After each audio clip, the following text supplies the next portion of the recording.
புதுமொழி. அந்த புதுமொழி கிணங்க வந்தவுடனே அற்புதமானது வரவேற்பு. இடத்தில் எனது சார்பாக சிறிய வாழ்த்து என்றார்.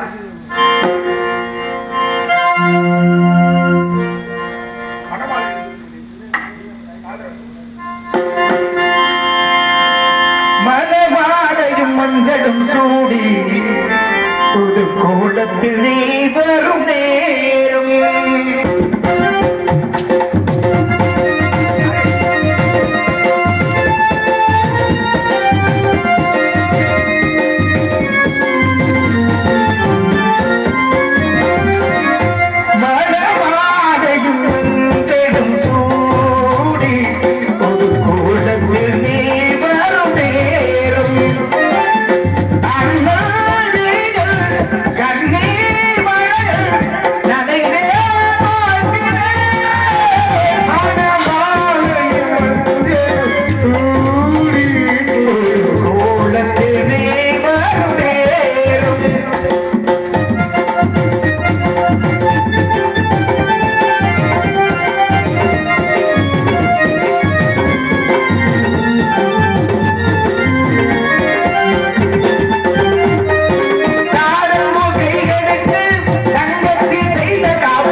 என்ற அத்தனை உலகங்கள் ஒருங்குமையப்பட்டு நான் வந்தவுடன் அன்பு பக்தி வாசமுக உபசரித்த உன்னை வாழ்க பல்லாண்டு என வாழ்த்துவதோடு மட்டுமல்லாமல் உன்னை பற்றி விவரங்களை தெரிந்திருந்தாலும் கூட உங்களுக்கு ஞாபகத்திலிருந்து ஒரு சில விவரங்களை கேட்க நினைக்கிறேன். கேட்டால் தகுந்த விவரமாக தான் பார்க்கலாம். பேசுங்க. இனிது இனிது ஏகாந்த மனித அதன் மனித ஆகிய தொழுதல் அதனினும் இனிது அறிவினரை கனவிலும் நினைவிலும் காண்பதுதானே. வள்ளுவன் தன்னை ஒழுங்கிருக்கதல்ல வாழ்வுகள் கொண்ட தமிழ்நாடு நெஞ்சைகளும் சிலப்பதிகார மணி ஆரம் படைத்த தமிழ்நாடு கல்வியில் சிறந்த தமிழ்நாடு புகழ் கம்பன் பிறந்த தமிழ்நாடு 10,000 கவிதைகளை முத்தாக அள்ளி கொடுத்த சத்தான கம்பனுக்கு ஈடு வித்தாகவில்லை என்று வாடி என்று கவி சக்கரவர்த்தி கம்பனின் தமிழ் எந்த அளவுக்கு இந்த உலகத்தில் நிலையானதோ அதை போல உங்களுடைய ஆசீர்வாதமும் எனக்கு நிலையானதாக இருக்கணும் அப்படிங்கிறது என்னுடைய ஆசை கூட. இருந்தாலும் விவரத்தை கேட்கணும் அப்படின்னு சொல்றீங்க, கேளுங்க. என்னால முடிஞ்ச வரைக்கும் நான் பதில சொல்றேன். ஏன்னா உங்களுக்கு நான் திருப்பி கேட்கிறேன், கேளுங்க.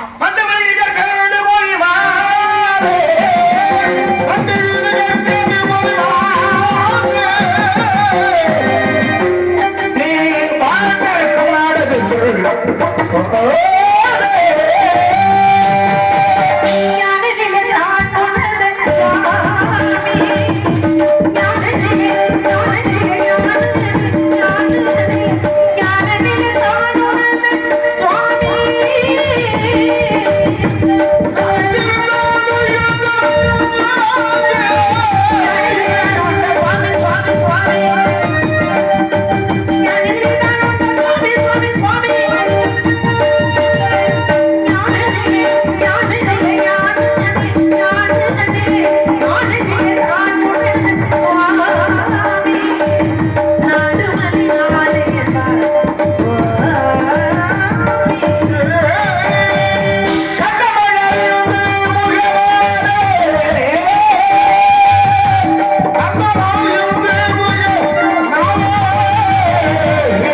சிறுகுடி எனும் சிற்றூர் நம்பி நம்பி முகன் பள்ளி கவன் பேசுவது தமிழ் வணங்குவது முருகன் விரட்டுவது பறவை இதற்காக காவலுக்காக என்ன காவல் திணை காவல் என்ன திணை கருத்தனை சிந்தனை கருத்தனை யாருக்கு சிந்தனை யாருக்கு கருத்தனை வந்து எங்களுக்கு சிந்தனை வந்து முருகனுக்கு கவத்திற்கு ஒருவர் தமிழுக்கு இருவர் குலத்திற்கு மூவர் சமத்திற்கு நால்வர் சகலத்திற்கு ஐவர் சுவைகள் ஆறு சுரங்கள் ஏழு திக்குகள் எட்டு கிரகங்கள் ஒன்பது பசி வந்தால் அர்த்தம் பறந்து விடும் ஆபத்துக்கு உதவாது பிள்ளை அரும்பசிக்கு உதவாது தாகத்தை தீராது தரித்திர மணியாடு கோபத்தை அடக்க குறுமொழி கொள்ளாது பாவத்தை தீராது இது 7 உலகத்தில் பயனில்லை.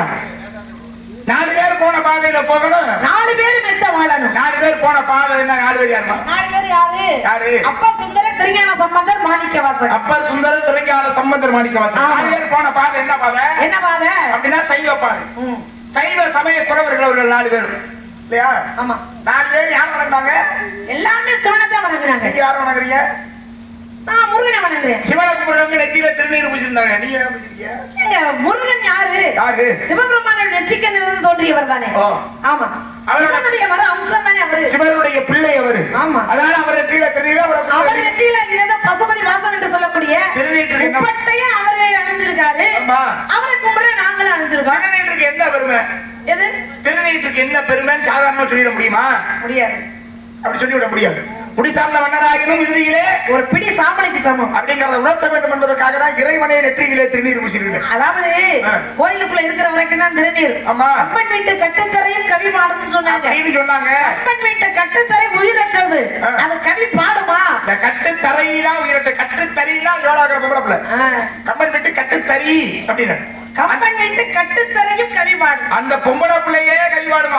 கட்டுத்தறியே கவிபாடும்னா அந்த பொம்பளை பிள்ளையே கவிபாடுச்சு. அதான் அம்பல சோமாசன் ஒரு புலவர் இருந்தார். அம்மா இருந்தாரு. கேட்டாரு, அம்மா கம்பரை பார்க்க வந்திருக்கேன் அப்படின்னு. அவர் சொன்னா கொஞ்சம் இருங்க, எல்லாருமே அவரை பார்க்க தான் வந்திருக்காங்க, கொஞ்சம் பொறுமையா இருக்கு. ஆனாலும் இவருக்கு கோபம். அந்த அம்மாவுக்கு என்ன தெரியும்? சாதாரண கட்டுத்துறையில சாணி எழுற புள்ள, இவளுக்கு என்ன தெரிய போகுது அப்படின்னு. அப்பதான் இவ சொல்றா, நான் வந்து ஒரு கேள்வி கேட்கிறேன் உங்ககிட்ட. உங்ககிட்ட நான் ஒரு கேள்வி கேட்கிறேன், கதையில சொல்றேங்க. ஆமா, ஒரே ஒரு நான் கவி பாடுறேன், அந்த கவிக்கு உங்களால பதில் சொல்ல முடியுமா அப்படின்னு கேட்கிறேன். இவர் என்ன சொல்றாரு, என்ன பெருசா கேட்டுற போறா அப்படின்னு சொல்லிட்டு சாமி எழுற புள்ளதானே, நீ கேளுமா அப்படின்னாரு. அப்பதான் இந்த அம்மா பாடுனா, கட்டுத்துறை கவி பாடவில்லை, அங்கே வேலை பார்க்கக்கூடிய அந்த பெண் பாடினார். என்ன பாடுறா? வட்டமதி போல் இருக்கும் வன்னி கொடிதாவும் ஒட்டுவார் கை நின்று முன் கூத்தாடும் சுட்டான் அரகராவெனும் அம்பல சோமாசை ஒரு நாள் விடுத்தேன், இன்று போய் நாளை வா அப்படின்னா. இவருக்கு ஒண்ணுமே தெரியல. அம்பல சோமாசி பெரிய ஆளுத அறிவாளித, ஆனா எனக்கு பதில் தெரியல. நேர கம்பர்கிட்ட போய் கேட்கிறார், ஐயா கம்பன் விட்டு கட்டுத்தரையும் கவிபாடுன்னு சொன்னாங்க, ஆனா இந்த பிள்ளைய சாதாரணமா நினைச்சேன், ஒரு வெண்மாவா பாடி என்கிட்ட ஒரு விஷயம் கேட்கிறாளே எனக்கு தெரியல அப்படின்னா. அவன் கம்பர் சொல்றாரு, அவன் வேற ஒண்ணும் சொல்லல, அந்த புள்ள பாக்குற வேலையத்தான் சொல்றான். அப்ப என்ன வேலை பாக்குறாவ? வட்டமதி போல் இருக்கும் மண்ணி கொடிதாம் கொட்டுவார் கை என்று கூத்தாடும் சுட்டால் அரகரவென்னும் அப்படின்னா. அப்ப இந்த அம்மா சாணத்தை எடுத்து உருண்டை பிடிச்சு வட்டமா தட்டி எரு நாட்டி காய வைக்கிறது நம்ம செவத்துல அடிச்சா வட்டமா இருக்கும். அதான் வட்டமதி போல் இருக்கும். அதிலே வண்டி கொடிதாம்னா என்ன? வெறும் சாணத்தை எடுத்து அப்படியே ஊட்ட முடியாது. அப்ப அந்த செத்த குப்பை கூலத்தையும் சேர்த்து அதோட பிசைஞ்சு வண்டி கொடிதாகும். அப்ப இந்த செடி கொடிகள் எல்லாம் அந்த குப்பையை பார்க்கும் பொழுது அந்த எருநாட்டில செடி கொடி மாதிரி வண்டி கொடிதாகும். கொட்டுமாறு கை என்று கூத்தாடும் அப்படின்னா என்ன? இந்த உருண்டை பிடிக்கும் பொழுது இப்படி இப்படி பண்ற பாத்தீங்களா, அது கூத்தாடுறது முன் கூத்தாடும். சுட்டான அரகராவெனும் அடுப்புக்குள்ள போட்டோம்னா அது எரியும், ஆனா அது சாம்பல். அதே சாம்பலை கொண்டு போய் கோயிலுக்குள்ள வச்சுட்டோம்னா திருநீர். அதை எடுத்து அவங்க சாமியை நினைச்சு அரகரா சிவசிவான்னு நம்ம துருநோய்த்தை போக்கிவிடும் திருநீர்.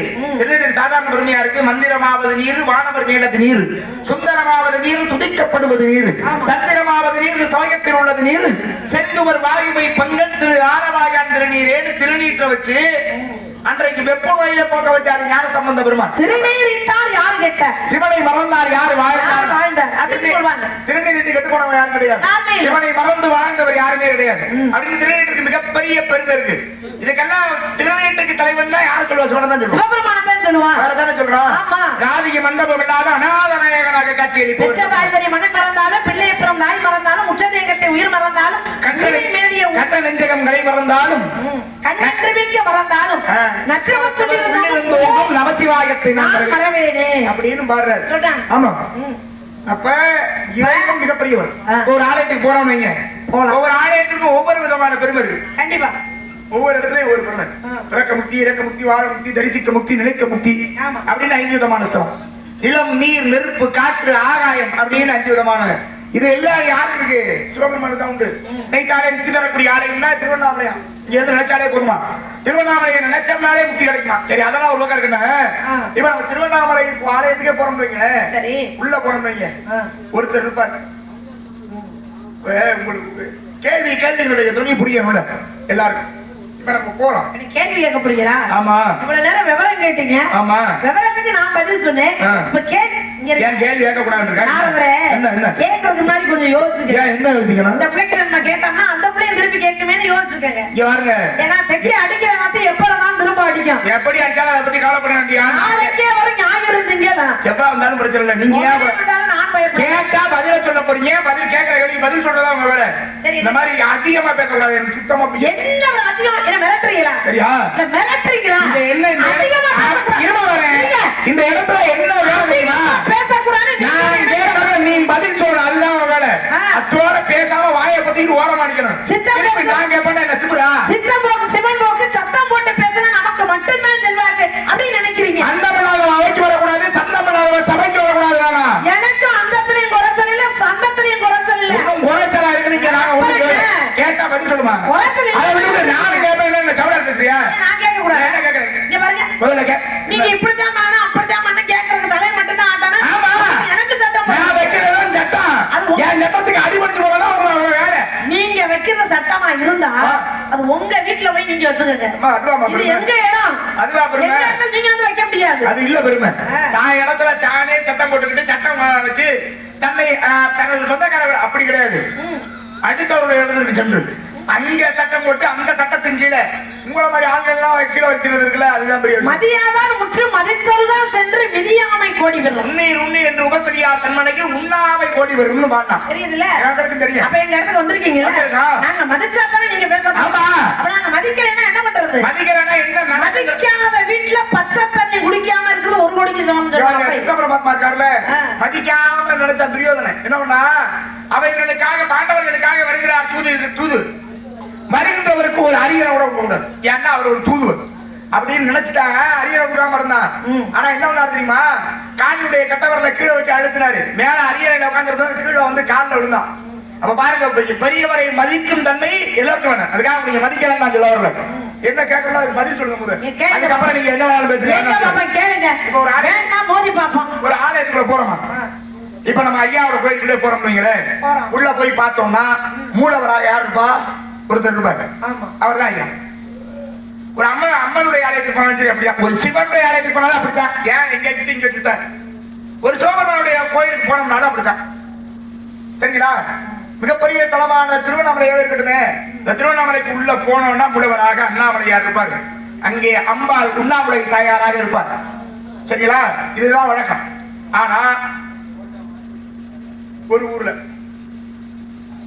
ஒரு ஊர்ல மூலவர்கள் 2 பேருக்குமே பெருமை இருக்கு.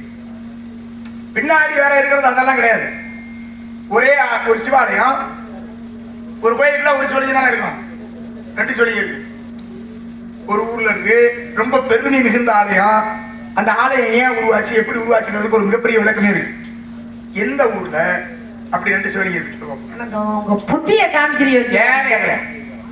இவ்வளவு சவுடால் பேசுறவங்க எல்லாம் சும்மா ஓடுற புத்திய காமிச்சுறீங்க. இவ்வளவு சவுடால் பேசுறேன்னா உன்ன சும்மா விட்டு போறத காந்தீங்க. சரி, ஆமா, சும்மா விட வேணாம். ஒரு 2 லட்சம் பணம் கொடுங்க. 2 லட்சம் நீங்க உண்டியானா தேவல. அப்படியே ஆளுங்களுக்கு உதவும் கூடாது. சரி, மூலவராக 2 பேர் இருக்காங்க அப்படின்றீங்க. எப்பொழுதுமே ஒருத்தர் தான் இருப்பாரு, அதான் நியாயம். ஆனா 2 பேர் இருக்காங்க அப்படின்னு சொல்லும்போது இன்னும் இருக்காரு. இருங்க. பேசாம இருங்க. என்ன பேச விடுங்க முதல்ல. கேள்வி கேட்டிருக்கா, பதில் சொல்லுமா. விரல வெண்டைக்காய் உடைச்ச மாதிரி. ஆமா, ஒடிக்க வந்துட்டு இருக்கான். 2 மூலவராக இருக்கக்கூடியது எங்க அப்படின்னா ராமனே ஈசனை வழிபட்ட ஸ்தலம் எது தெரியுமா? ராமேஸ்வரம். இந்த ராமேஸ்வரத்துல நீங்க போய் பாத்தீங்கன்னா மூலவராக 2 பேரு. எப்படி ஏன் அதெல்லாம் அதான் பேசிக்கிட்டீங்களா? ஏன் 2 பேரும் அங்க வந்தாங்க? ஏன் வந்தாங்க அப்படின்னா அதாவது அங்க ஒரு லிங்கத்தை வச்சு வழிபடணும். ராமனுக்கு பிரம்மகத்திய தோஷம் முடிச்சது. ஆமா, அதனால உடனே போய் காசில போய் சுயம்பு லிங்கம் அவனை எடுத்துட்டு வா அப்படின்னு சொன்னாரு ராமன். யாருக்கிட்ட? ஆஞ்சநேய பெருமாள்கிட்ட. அவர் இங்க இருந்து புறப்பட்டு போனாரு. போனவர் வர தாமதம். ஆனா சரியான நேரத்துல சிவனை வணங்கணும் அப்படிங்கிறது காலகட்டம். அதனால சீதாதேவி என்ன செய்யறாங்க? அதற்கு முன்னாடி அவர் ஆஞ்சநேயர் வருவதற்குள்ளாக அங்க இருக்கக்கூடிய மணலை எடுத்து அந்த மண்ணாலேயே ஒரு சிவலிங்கத்தை செஞ்சான். யாரு? சீதாதேவி. சரி. அப்ப கரையாது. ஏன்னா அந்த அம்மாவுடைய வலிமை அந்த மாதிரி. அப்படி சந்தேகப்பட்டுட்ட பாஸ்கரராயன் ஒருத்தர் சொன்னாரு, என்ன ஏமா மண்ணுல செஞ்ச லிங்கம் கரையணும்ல, கரைஞ்சு போயிருமே, இத போய் எல்லாம் சாமி கும்பிடுறாங்களேன்னு நினைச்சதுனாலதான் அவர் சந்தேகப்பட்டு உப்பால ஒரு லிங்கத்தை கட்டினாரு. உப்பால ஒரு லிங்கத்தை கட்டி அபிஷேகம் பண்ணாரு. உப்பு கரையும்ல, அதுவும் கரையல. அப்ப சிவனை மனசால நினைச்சு நாம இந்த உப்பால லிங்கம் முடிச்ச இதுவே கரையலைன்னா அப்ப சீதாதேவி எவ்வளவு பெரிய வலிமைக்குரியவள். அப்ப அதுவும் கரையாதுன்னா அப்பதான் சந்தேகம் போச்சான். அப்ப ராமேஸ்வரத்துக்கு பின்னாடி பாத்தீங்கன்னா உப்பு லிங்கம்னு ஒண்ணு இருக்கு. அவர் இந்த உங்களுக்கு வந்து சந்தேகம் அவருக்கு வந்ததுனாலதான். சரியா? அப்படி ஒரு சந்தேகம் ஏற்பட்டதனால அப்படி ஒரு பெருமையை கேட்குமா? உப்புலிங்கம்னு ஒண்ணு அங்க இருக்கு. உப்புலிங்கம் இல்ல, உப்புலிங்கம் இல்ல, உப்புலிங்கம். உப்புலிங்கம். அப்ப சீதாதேவி திருக்கரத்தால் உருவாக்கப்பட்டது ஒரு லிங்கம். ஆஞ்சநேயர் காசில இருந்து கொண்டு வரப்பட்டது இன்னொரு லிங்கம். இப்ப நான் கேக்குறேன், என்ன காசில இருந்து வந்த லிங்கத்துக்கு பேரு காசி விஸ்வநாதர். ஆமா. இந்த அம்மா செஞ்ச லிங்கத்துக்கு என்ன பேரு? அது உப்புலிங்கம்னா இது மண் லிங்கமா இருக்கும். இல்ல, ராமனை வணங்கியதனால ராமநாத சுவாமின்னு பேரு ஐயாவுக்கு ராமேஸ்வரத்துல. சரிங்களா? சரி. அப்ப அங்கதான் 2 இருக்கு. சரி, அற்புதமான விஷயம். இப்ப 2 லிங்கம் எங்க இருக்குன்னு மூலவராக 2 பேர் இருக்காங்க. நீங்க ராமேஸ்வரம். இப்ப நான் கேக்குறேன், ஒரே ஆலயத்துக்குள்ள மூலவராக 3 பேர் இருக்காங்க. என்ன வடக்கு பக்கமா இழுக்குதே வாய்? இல்ல, ஒரே ஆலயத்துக்குள்ள மூலவராக 3 பேர் இருக்காங்க. 3 லிங்கம். அது எங்க சொல்லுங்க? 3. ஆமா, இதுக்குதான் யோசிக்க. அதாவது பேசுறதுக்கு முன்னாடியே அதனால யோசிக்கிறேன். அதெல்லாம் யோசிக்கல, கேள்வி பதில் தெரியாம யோசிக்கல. திருப்பி தெரியாத நம்ம ஒரு கேள்வியை கேட்கணுங்கிறதுக்காக வச்சுக்கோங்க. ஆக மொத்தத்துல என்னைய கேட்கணும். நீங்க திருப்பி கேட்கறதுக்கு ஏதாவது சொல்ல முடியாத அளவுக்கு கேள்வி கேட்கணுங்கிறதா யோசனை. முடிஞ்சா சொல்லிட்டு அது தெரியாம கேள்வி கேட்கல. ஊருக்கு திருக்கான பேர், ஊர் பேர் திருக்கான பேர். இப்ப என்ன பேர் சொல்லுவோம்? இருக்க இந்த திருக்கான பேர் ஊர் பேரு. அங்கதான் 3 சிவலிங்கம் இருக்கு. இறைவனை பார்ப்பதற்காக சுந்தரமூர்த்தி நாயனார் வருகிறார். சுந்தரர் இந்த 4 பேர் இருந்தாங்கல்ல சமயக்குறவர்கள். அதுல ஒருத்தர் சுந்தரர். இந்த சுந்தரர் வர்றாரு எங்க அப்படின்னா திருச்சுழியில தரிசனம் பண்ணிட்டு காளையார் கோயில் இப்ப அழைக்கிறமே ஊரு, அந்த ஊருக்கு வருவதற்காக வருகிறார். வர்றவருக்கு வழி தெரியல. இறைவன் நந்தி பகவானை கூப்பிட்டு போய் கூட்டிட்டு வா, சுந்தரர் நிக்கிறான், கூட்டிட்டு வான்னு சொல்லி அவரை வைத்து அழைத்து வர சொன்ன இடம். அவரு காளைக்குள்ளான இருப்பார் நந்தி. அவர் கூட்டிட்டு வர்றாரு.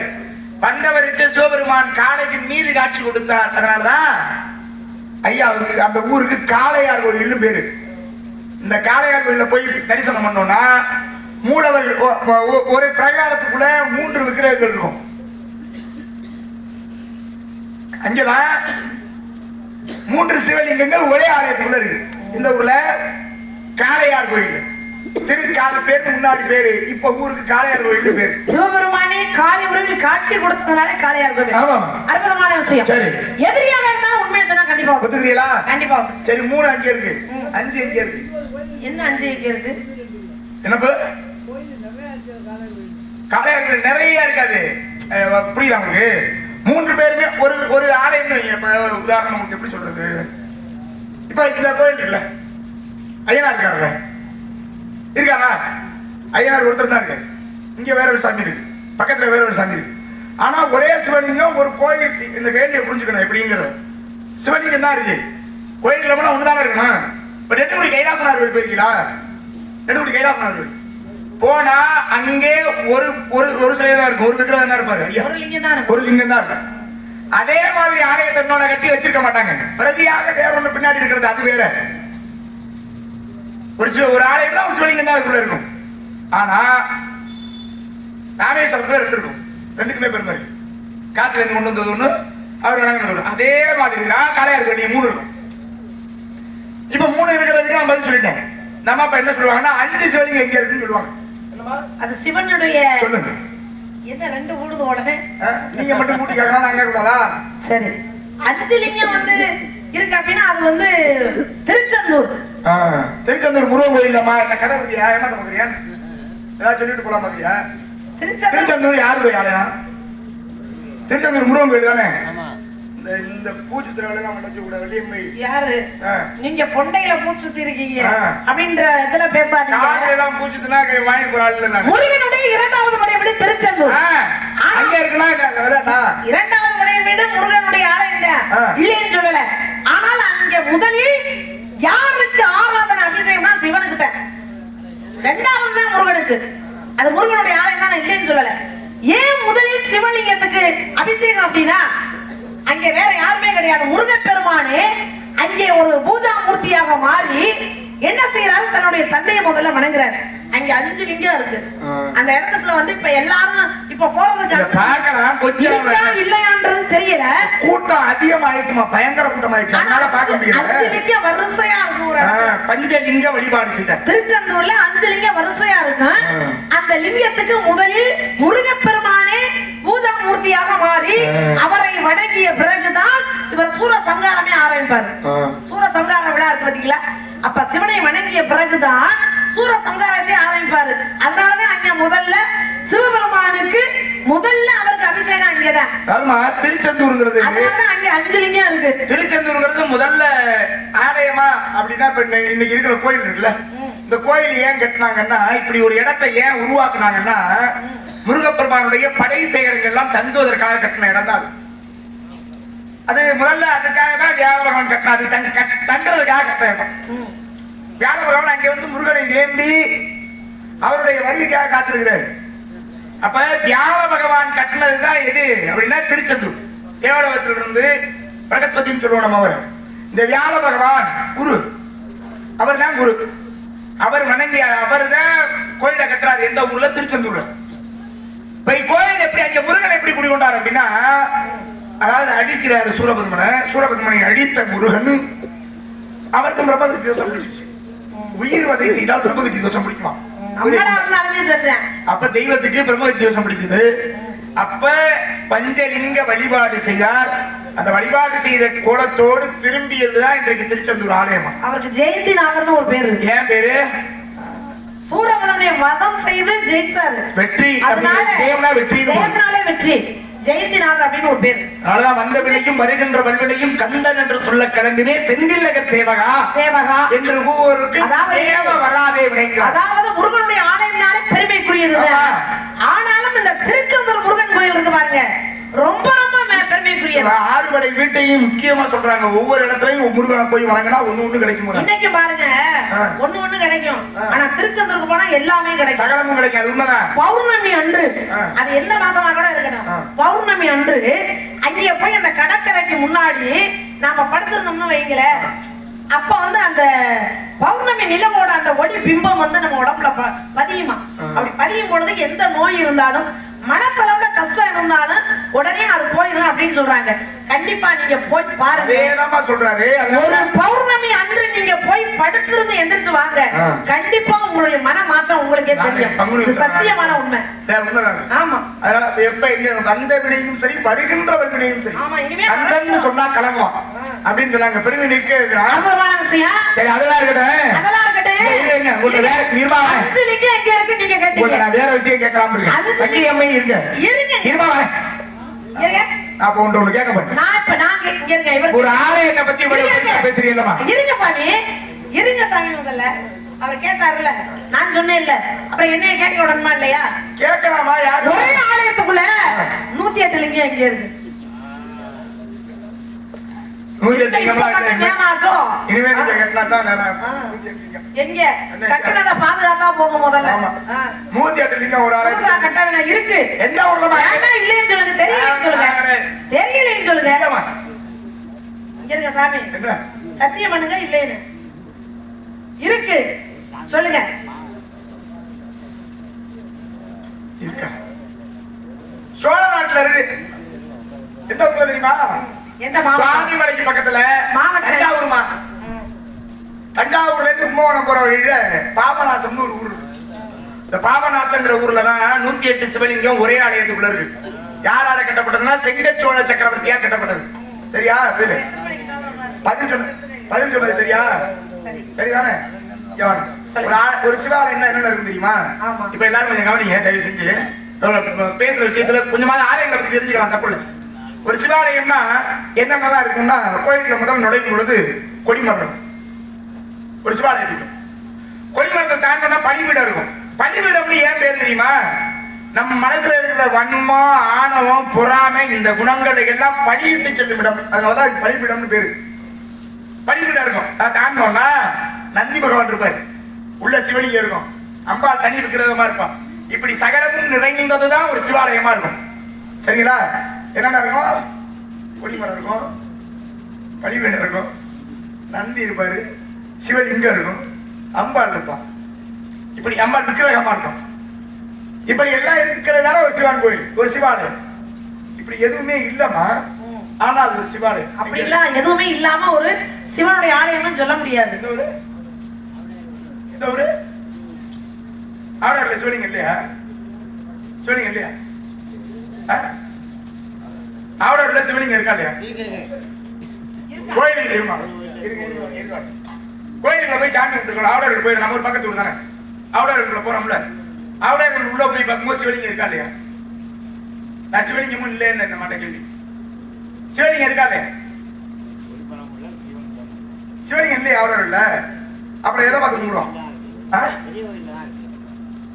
சிவலிங்கம் ஆவடர்கள்ல இருக்கா இல்லையா இருக்கா ஏமா கேள்வி கேட்டுக்கல பயிர் சொல்லணும் அது ஆவடியார் கோயில் என்பது சரியான பதில் ஆனா இதுக்கு திருப்பெரும் துறை அப்படின்னு ஒரு பேர் இருக்கு திருப்பெரும் துறை அப்படின்னு சொல்லுவான் ஆவி உடையார் கோவில் ஆவடியார் கோவில் சொல்லுவான் அந்த ஆவடியார் கோயில்ல தான் லிங்கம் இல்லை கொடிமரம் இல்லை நந்தி இல்லை பலிபீடம் இல்லை ஆவடர்கள் லிங்கம் இல்லையா எல்லாரும் இல்ல இல்லங்கிறாங்க ஆவடர்கள் லிங்கம் இல்ல இல்ல லிங்கம் இல்ல ஆனா நமக்கு லிங்கம் மாதிரி ஒண்ணு தெரியுமே ஆர்டர் இல்ல என்னது மரக்காதான்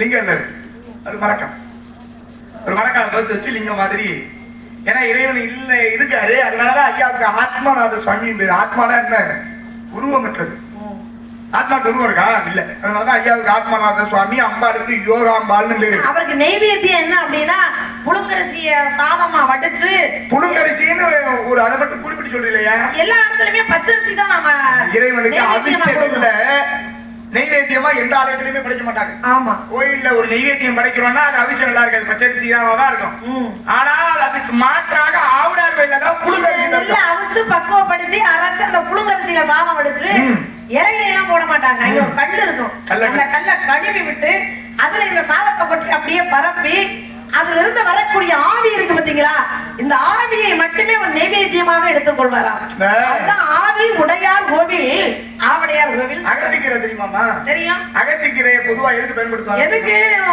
பெரிய அகத்திக்கீரை சாப்பிடுறது ரொம்ப நல்லது இயற்கை அது மருத்துவ குணமுடையது அகத்திக்கீரை ஆனா ஒரு நேரத்துல குறிப்பிட்டு கட்டாயம் இந்த நேரத்துல அகத்திக்கீரையை பயன்படுத்தியே ஆகணும் இன்னொன்னு பாருங்களேன் இருக்கு எங்க தெரியுமா குடிக்கிறவங்க எல்லாம் இருக்காங்கல்ல அவங்க எல்லாம் ஒரு இலை கூட திங்க கூடாது உடனே அட்டாக் வரும்னு சொல்லுவாங்க உண்மைதான் இந்த அகத்திக்கீரை வந்து எதுக்கு பயன்படுத்துவாங்கன்னா ஒரு கெட்டகாரியம் நடந்துச்சு வைங்களேன் வீட்டுக்கு வரும் பொழுது அகத்திக்கீரையும் சேர்த்து கொடுப்பாங்க இங்க பயன்படுத்துறது அகத்திக்கீரை ஆனா அந்த அகத்திக்கீரை ஒரு சிவன் கோயில பயன்படுத்துவாங்க எந்த ஊர்ல தெரியுமா சிவன் கோயில் எங்க ஆவடார்ல கோயிலுக்குள்ள இருக்கு அகத்திக்கீரை அந்த அதான் சொல்றேன் ஆவடார்ல அங்கதான் பயன்படுத்துறாங்க ஆவடார்ல அகத்திக்கீரைய கோயிலுக்குள்ள இருக்கு கோயில் முன்னாடியே இருக்கா சரி சரி இருக்கணும் இப்ப ஆவடார் கோயில் ஒரு கோயில் இருக்கு அங்க சிவலிங்கம்லாம் இல்ல நீங்க சொன்னது போல எதுவுமே கிடையாது இந்த கோயில் இருக்குல்ல, இப்ப இருக்கிற கோயில், இந்த கோயில் யாரு கட்டணும்? மாணிக்கவாசகர். மாணிக்கவாசகர் இந்த ஊரு திருவாரூர். திருவாரூர் எங்க இருக்கு? பாண்டிய நாட்டுல. பாண்டிய நாடு. இதுவும் பாண்டிய நாடு தான். அவருடைய பெண்ணும் பாண்டிய நாடு தான். ஏன்னா அது வந்து தென்கரையில தான் இருக்கு. வெள்ளாற்றினுடைய தென்கரையில தான் ஆலயம் இருக்கு. அப்ப அதுவும் பாண்டிய நாடு தான். அதே அது கிட்டத்தட்ட மதுரை மாவட்டம், மதுரை பக்கம் இருக்கு. மதுரை மாவட்டமா சிவகங்கை மாவட்டமோ? திருவாரூர், பூவந்திக்கிட்ட இருக்கு திருவாரூர். அங்கே இருந்து இந்த பூவந்தியில அந்த திருவாரூர்ல பிறந்த மாணிக்கவாசகர் அரிபத்திர பாண்டியன் அமைச்சரா வேலை பார்க்கிறார். சரிங்களா? அமைச்சரா வேலை பார்த்தார். அமைச்சரா பாண்டிய நாட்டுல வேலை பார்க்கும் பொழுது அவரு குதிரை வாங்கிட்டு வா அப்படின்னு சொல்லி அனுப்பி விடுறாரு. யார? மாணிக்கவாசகர். பாண்டியத்துல அனுப்புனாரா? அனுப்புறவர்கிட்ட காசு கொடுத்தாரா? எவ்வளவு கொடுத்தாரு? 12,000 பொற்காசுகள். 12,000 பொற்காசு கொடுத்தாரு. கொடுத்த காசை கொண்டு எங்க போனோம்? குதிரை வாங்க போனோம். குதிரை வாங்க தானே போனோம். ஏன் கோயில் கட்டினாரு? அது சிவன் மேல உள்ள பக்தி, அளவு கடந்த பக்தி வச்சிருந்தாரு. அதனால குதிரை வாங்குறத விட்டுவிட்டு கோயில கட்டினாரு. நியாயம் தான். ஒரு கோயில் கட்டணும்னா என்ன பண்ணணும் தெரியுமா? என்கிட்ட இருக்கிற காசை போட்டு கோயில் கட்டணும். இல்லைன்னா ஐயா நான் கோயில் கட்ட போறேன், உங்களால முடிஞ்சதை உதவி பண்ணுங்க அப்படின்னு சொல்லி யாருக்கிட்டையாவது நன்கொடை வாங்கி கோயில் கட்டணும். அதான நியாயம். இன்னொருத்தர் கொடுத்த காசை, குதிரை வாங்க கொடுத்த காசுல கொண்டு வந்து கோயில் இருக்குன்னா யாரு அக்கௌண்ட் காசா? யாருடைய காசு? கொடுத்தது பாண்டியம்மன் கொடுத்து விடுறாரு. கோயிலுக்கு பெற்ற காசு பாண்டியம்மன் கோயில் கட்ட காசு தெரியும். அவன் காசு இல்லை, கோயில் கட்ட அவருக்கு தெரியாது. கோயில் கட்டணும் அவரே கட்டிக்கலாம்ல. அவரை எதுக்கு கோயில் கட்ட கொடுத்தாரு காசு? வாங்க சொன்னது குதிரை வாங்க. குதிரை வாங்க சொன்னாரு. குதிரை வாங்க போனவரு கோயில் கட்டினாரு. குதிரை வாங்க கொடுத்த காசுல எது கோயில் கட்டினாரு? சரி, ராஜபாட்டு வரணும். ராஜபாட்டு வரணுங்கிற பண்ண இதெல்லாம் எங்களுக்கு தெரியும். கொஞ்ச நேரத்துக்கு முன்னாடி 108 சிவலிங்கம் எங்க இருக்குன்னு சொல்லும்போது நேரம் ஆச்சுமா முடிச்சிடலாம், நேரம் ஆச்சுமா முடிச்சிடலாம் சொல்லும்போது நீ அதெல்லாம் நேரம் ஆக அப்படின்னு சொல்ல தெரிஞ்சா? மணி 4 போகுது. 4 போல பதில் சொல்லுங்க. ஆயிரம் பதில் சொல்ல சொல்லுங்க. பதில் சொல்லினா முடிச்சிருவோம். என்ன போய் சொல்லிட்டு போமாவா? போயிருவேன் வாங்க. இவரை சும்மா விட்டுட்டு இவர் மட்டும் என்கிட்ட அப்படியே பதிலுக்கு பதில் கேள்வி கேட்பாரு. சொல்லிவிட்டு போமாவா? குதிரை வாங்க கொடுத்த காசுல கோயில் ஏன் கட்டினாரு? அது மட்டும் எனக்கு பதில் தெரிஞ்சா? சரி, சொல்லிட்டு நான் போக மாட்டேன். திரும்ப இவர்கிட்ட ஒரு அதெல்லாம் கேட்கக்கூடாது. நேரம் ஆயிடுச்சு, மணி இப்பவே. அப்பதான் நான் சொல்ல மாட்டேன். அப்ப நான் திரும்ப உங்கள்கிட்ட கேட்பேன். ஒத்துக்கிட்டா நான் பதில சொல்றேன். சரி, இப்ப என்ன கேள்வி கேட்க? அப்பர் சுந்தர திருஞான சம்பந்தர் மாணிக்கவாசகர். ஆமா, 4 பேர். ஆரம்பத்துல சொன்ன மாதிரி 4 பேர் போன பாதையில போகணும். இந்த 4 பேர் இருக்காங்கல்ல, 63 நாயன்மார்கள். 63 நாயன்மார்கள முதல்ல யார கொண்டு வச்சிருக்காங்க? 63 நாயன்மார்கள்ல முதல்ல திருநீலகண்ட புயவ நாயனார் தான் வச்சாரு. சுந்தரமூர்த்தி நாயனார் வச்சிருக்காங்க. ஆமா. அப்ப இந்த சமய குறவர்கள்ல முதல்ல எங்க அப்பரை கொண்டு போய் வச்சாங்க? அப்பர் வயதுல பெரியவர், 81 வயது அப்பருக்கு. ஏங்க வயசு அப்புறம் தான் சுந்தரர். பெரியோர் எல்லாம் பெரியோர் இல்ல, பெரியோர் எல்லாம் பெரியோர் இல்ல. பெரியவங்க வந்து தப்பு பண்ணா தப்பு இல்லையா? இல்லையா? பெரியார் செஞ்சா பெருமாள் செஞ்ச மாதிரி. அது எல்லா பெரியவங்களையும் சொல்ல முடியாதுங்க. பெரியவங்கன்னா அதுக்கு தகுந்த பழக்க வழக்கங்களும் இருக்கணும். சரிதான், பெரியவங்க சொல்லலாம். என்ன சொல்ல வரீங்க? அப்பர் வந்து வயதுல பெரியவர். ஒரு உதாரணமா கூட சொல்றீங்க. சமய குறவர்கள்ல 4 பேர்ல முதல்ல அவரை ஏன் கொண்டு வச்சாங்க? வீட்ல இருக்கீங்கன்னு வைங்க. உங்க வீட்ல இருக்கீங்க, யாரை முதன்மைப்படுத்துவீங்க? எங்க அப்பா. உங்க அப்பா தான் வயதுல பெரியார். அதுக்கப்புறம் உங்க அம்மா, அப்புறம் உங்க அண்ணங்க, அதுக்கப்புறம் நீங்க. பேர் என்னதான் நீங்க இடத்தினுடைய தலைவியாக இருந்தாலும் முதன்மைப்படுத்துவது யாரை படுத்துவாங்க? அப்படின்னா பெரியவங்களை தான் முதன்மைப்படுத்தும். எப்படித்தான் பெரியவரா இருந்தாலும் தவறான ஒரு விஷயத்தை செய்யும் பொழுது சின்னத்தனமான காரியத்தை பண்றானே இவெல்லாம் பெரியாரா அப்படித்தானே சொல்றான். யாரு என்ன யாருன்னா கையை அந்த பக்கமா இவெல்லாம் பெரியாரான்னு கையை தூங்கும் பொழுது கூட பெருவரில் ஆட்டிக்கிட்டே தூங்கணுமா? என்னங்கிறீங்க? நான் கேட்டதுக்கு என்னங்கிறத யோசிச்சு வைங்க, நான் பதில சொல்றேன். தெரியாம யோசிச்சு வைக்கலாம். புரியல ஒண்ணு அப்ப சொல்லுங்க. சரி, நான் சொல்றேன். சொல்லுங்க. உங்களுக்கு பதில் தெரியலையா? எனக்கு தெரியல, நீங்க முடிவு பண்ண கூடாது. இல்ல யோசிக்கணுமா? நீங்க யோசிக்கணுமா? பரவாயில்ல, நான் என்ன சொல்றேன். சரி, அப்ப நானே சொல்றேன். தப்பு இல்ல. ஒரு விஷயத்தை பேசுறதுக்கு முன்னாடி யோசிக்கிறதுல. ஆமா, பண்ணி அதை பண்ணதுக்கு அப்புறம் யோசிக்கிறது. பேசுனதுக்கு அப்புறம் இப்படி பேசிட்டேன், இது சரியா தவறா அப்படின்னு தான் யோசிக்க கூடாது. அப்படிதான் யோசிக்கலாம். அது தெரியல.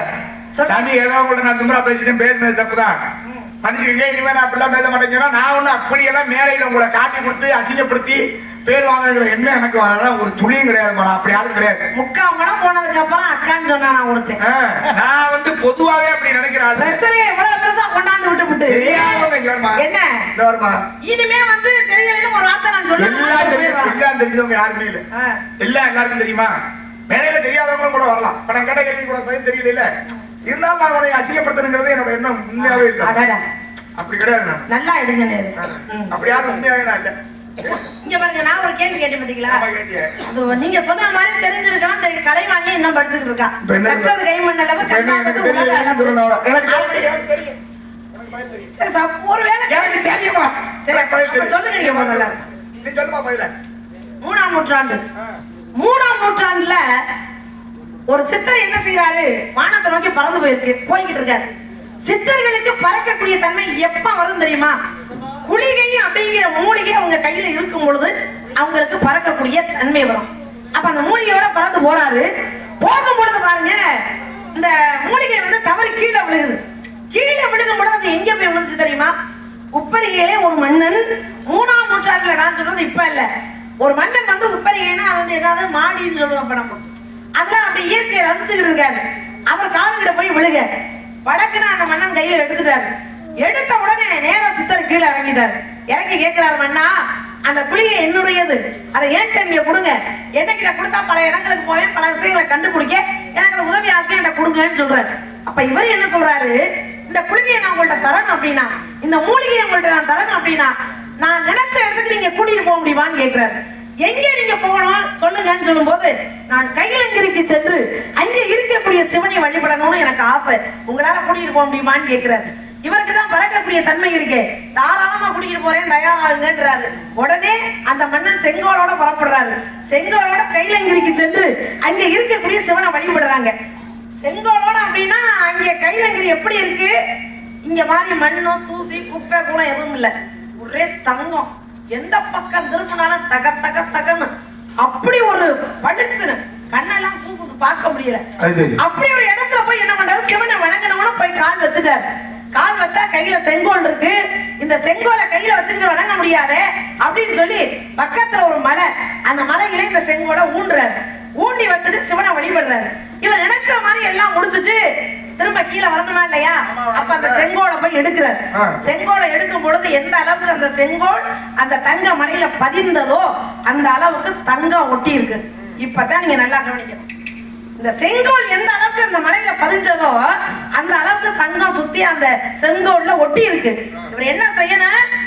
சிவனுடைய சொத்து, இதை கொண்டு வரக்கூடாது அப்படின்னு நினைச்சு அவன் அங்கேயே தட்டி விட்டு தொடச்சிட்டு வந்திருக்காரு. சிவன் சொத்து குலநாசம், சிவனுடைய சொத்தை எடுக்க கூடாது அப்படிங்கிறது சட்டம். ஆனா இவர் என்ன நினைக்கிறாரு? இவர்கிட்ட இல்லாத காசு பணம் இல்ல, ஆனாலும் ஒரு ஆசை, நம்ம கைலங்கிரிக்கு சென்றோம் அப்படின்ற ஒரு அடையாளத்துக்காக கொண்டு வரோம்னு கீழே கொண்டு வந்துட்டாரு. கொண்டு வந்தாங்க. என்னாச்சு? சிவன் பார்த்தாரு, வந்தா நம்மள வணங்குறா, நம்மோட பொருளே கொண்டு போயிட்டானே அப்படின்னு சொல்லி கண்டிப்பா இதை வாங்காம விடக்கூடாதுன்னு மனசுலயே வச்சிருந்தாரு.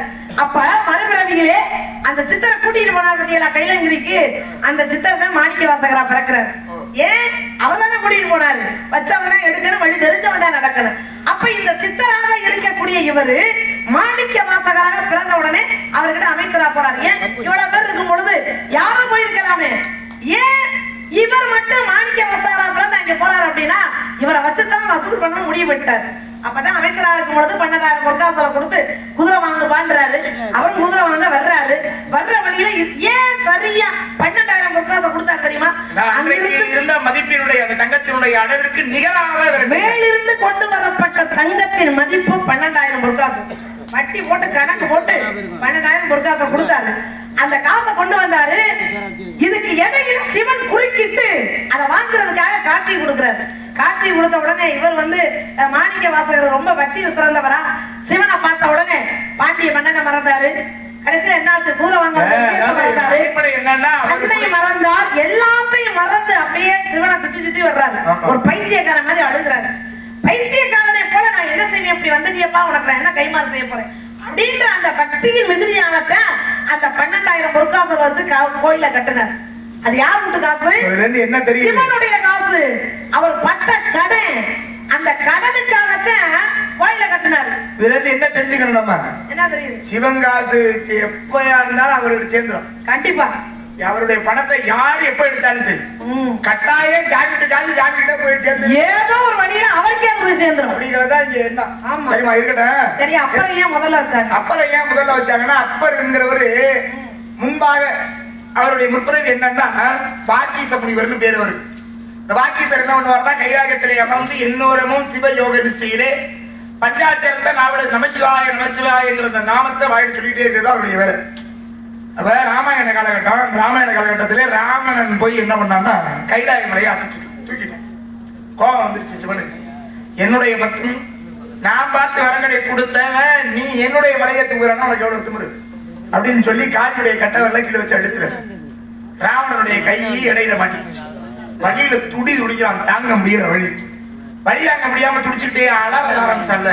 இந்த அலறல் சத்தம் பக்கத்துல இருக்கிற முனிவர்களுக்கு எல்லாம் அவர்களுடைய அந்த சிவசிந்தனையை கெடுக்குது. சிவசிந்தனையை கெடுத்த உடனே எல்லாரும் பேசாம இருந்துங்க. வாக்கீசர் மட்டும் என்ன பண்ணா தெரியுமா?